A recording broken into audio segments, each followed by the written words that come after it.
সকালের ব্রেকফাস্ট কিংবা রাতের ডিনারে লুচি কিংবা রুটির সাথে এই আলু পটলের তরকারি রেসিপিটা খেলে কিন্তু মুখে লেগে থাকবে।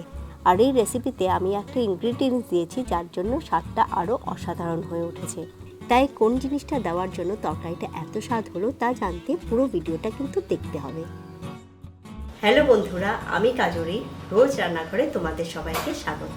আজ আমি যে রেসিপিটা তোমাদের সাথে শেয়ার করব সেটা হচ্ছে আলু পটলের তরকারি। এই রেসিপিটা আমি ননভেজ হিসেবেই তৈরি করেছি, কারণ ব্রেকফাস্ট কিংবা রাতের ডিনারে লুচি কিংবা যে কোনো খাবারের সাথে খেতে অসাধারণ লাগে।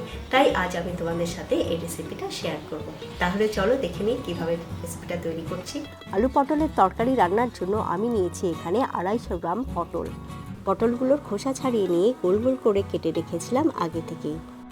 তারপর নিয়েছি দুটো বড় আলু, যেটা খোসা ছাড়িয়ে চৌকো করে কেটে রেখেছি।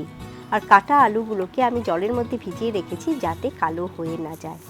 এবারে একটা ফ্রাই প্যানে নিচ্ছি 2 চামচ সর্ষের তেল। মিডিয়াম আঁচে তেলটা গরম করে নেব। তারপর যখন তেল থেকে ধোঁয়া বেরোবে তখন দিয়ে দেব আলুর টুকরোগুলো। আলুগুলো যাতে একটু নরম হয় তার জন্য ছিটিয়ে দিচ্ছি নুন।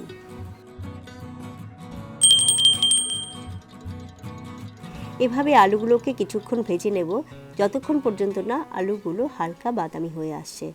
আলুগুলো ভাজা হয়ে গেলে পর অন্য পাত্রে তুলে নিচ্ছি।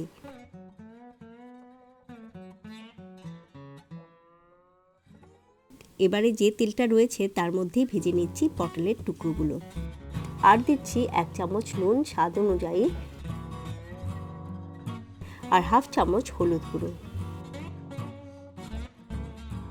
মাঝারি আঁচে পটলগুলো একইভাবে ভেজে নেব যতক্ষণ পর্যন্ত না হালকা ব্রাউন হয়ে আসছে। আর পটলের টুকরোগুলো যাতে নরম হয় তার জন্য পাত্রটাকে ঢেকে দিচ্ছি। আর মাঝে মাঝে ঢাকাটা খুলে দেখে নিচ্ছি যাতে পটলগুলো কড়াতে লেগে না ধরে।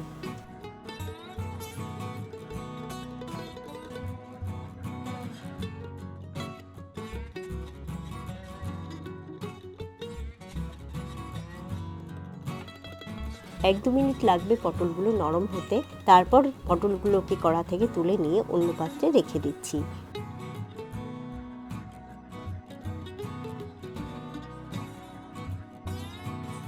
এখানে আমার তেলের প্রয়োজন হচ্ছে বলে আমি আরও 1 টেবিল চামচ সর্ষের তেল নিয়ে নিচ্ছি কড়াতে। আর তেলটা গরম হয়ে এলে দিয়ে দিচ্ছি একটা শুকনো লঙ্কা আর একটা তেজপাতা। শুকনো লঙ্কাটাকে লাল করে ভেজে নিচ্ছি যাতে শুকনো লঙ্কা থেকে একটা লঙ্কা ভাজার গন্ধটা বেরোয়। এরপর দিচ্ছি আস্ত গরম মশলা 1 চামচ। গরম মশলাগুলোকে কয়েক সেকেন্ডের জন্য ভেজে নিচ্ছি। এরপর দিলাম গ্রেট করা আদা 1 চামচ। যতক্ষণ পর্যন্ত না আদার কাঁচা গন্ধ চলে যাচ্ছে ততক্ষণ পর্যন্ত আদাটাকে আমি তেলের মধ্যে ভেজে নেব।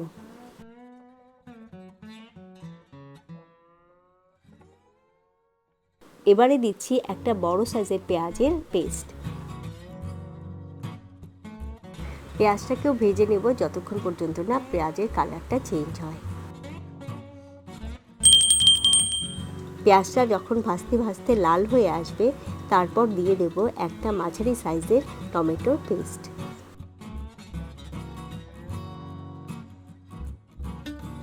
পেঁয়াজের সাথে একইভাবে টমেটোটাকেও ভেজে নেব যতক্ষণ পর্যন্ত না টমেটোটা নরম হয়ে আসছে।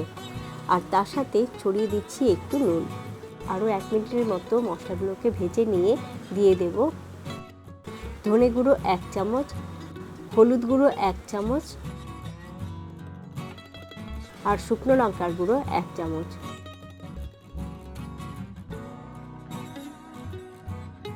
তারপর মশলাটার মধ্যে একটু জল ছিটিয়ে দেবো যাতে মশলাটা একদম শুকিয়ে না যায়। আর খানিকক্ষণ মশলাটাকে ভেজে নেব যতক্ষণ পর্যন্ত না তেল থেকে মশলাটা আলাদা হয়ে আসে। এবারে দিচ্ছি 2 চেরা কাঁচা লঙ্কা। তবে ঝালের পরিমাণটা নিজেদের প্রেফারেন্স অনুযায়ী কম বেশি করে নিতে পারো। আর এই মশলাতেই অ্যাড করছি 1 চামচ চিনি যাতে কালারটা সুন্দর আসে আর তার সাথে টেস্টটাও ব্যালেন্স হয়। তেল থেকে যখন মশলাটা আলাদা হয়ে আসছে তখনই একসাথে দিয়ে দিলাম ভাজা আলু আর ভাজা পটলের টুকরোগুলো। এবারে সবগুলো একসাথে ভালো করে কষিয়ে নিচ্ছি। এভাবে 5 থেকে 8 মিনিটের মতো মশলার সাথে সবজিগুলোকে একসাথে ভালো করে কষিয়ে নেব। সবজিগুলো ভালো করে কষিয়ে নিয়ে ঝোলের জন্য দিচ্ছি 1 কাপ জল। তারপর তরকারিটাকে ভালো করে জাল দেওয়ার জন্য পাত্রটাকে ঢেকে দিচ্ছি। এভাবে 5 থেকে 6 মিনিট মাঝারি আঁচে তরকারিটাকে ভালো করে ফুটিয়ে নেব। আর তারই সাথে তরকারির ঝোলটাও অনেকটা শুকিয়ে আসবে। তরকারিটা যখন অনেকটাই ঘন হয়ে এসছে তখন গ্যাসের আঁচটা কমিয়ে দিয়েছি। তারপর দিলাম 1 চামচ গুড়। এবারে অন্যদিকে আমি একটা মশলা তৈরি করে রাখছি। তার জন্য কড়াতে নিয়ে নিচ্ছি 1 চামচ আস্ত ধনে, 1 চামচ গোটা জিরে আর 2টো শুকনো লঙ্কা। মাঝারি আঁচে শুকনো খোলায় ভেজে নিচ্ছি মশলাগুলোকে। ভাজা হয়ে গেলে মশলাগুলোকে মিক্সির মধ্যে গ্রাইন্ড করে নেব। তার সাথে আমার এই ভাজা মশলাটা তৈরি হয়ে গেল।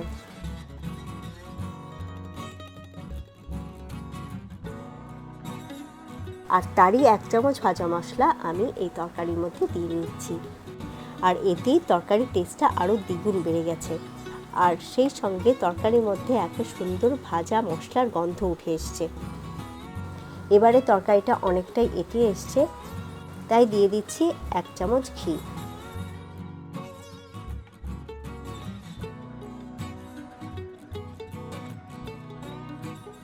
আর দিচ্ছি 1 চামচ গরম মশলার গুঁড়ো। আরও 1 মিনিটের মতো রান্না করে নিয়ে গ্যাসের আঁচটা বন্ধ করে দিলাম।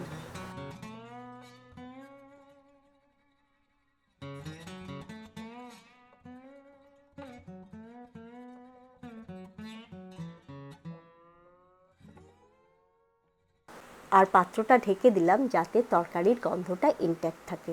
তাই একবার এভাবে আলু পটলের তরকারিটা রান্না করে দেখো। আর সকালের ব্রেকফাস্ট কিংবা ডিনারে স্পেশালি যদি লুচির সাথে ট্রাই করো তাহলে কিন্তু মুখে লেগে থাকবে। এই আলু পটলের তরকারি রেসিপিটা কেমন লাগলো অবশ্যই আমাকে কমেন্ট করে জানিও। আর ভালো লাগলে লাইক, শেয়ার আর সাবস্ক্রাইব করো। আজ এখানেই শেষ করছি। দেখা হবে নেক্সট ভিডিওতে নতুন রেসিপি নিয়ে।